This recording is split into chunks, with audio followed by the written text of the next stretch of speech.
Market daily visualization for May 26th, 2026.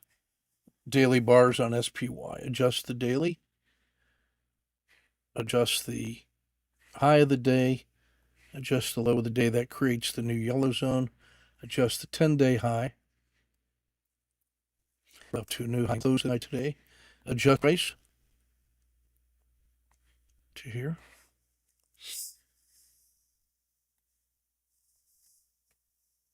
Adjust the last 5 days. That's day -2 to day -5. Adjust the last 10 days.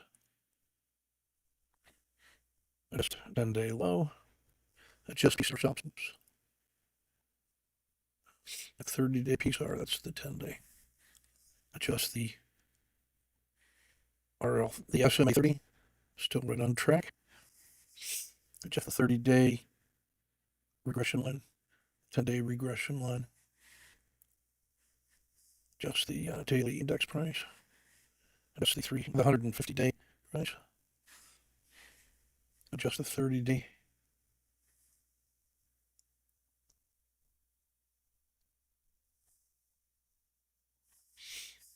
Adjust the 150-day regression. Good to go. All systems go, pushing to new highs. Hard to explain. We don't have to explain it, we just trade it.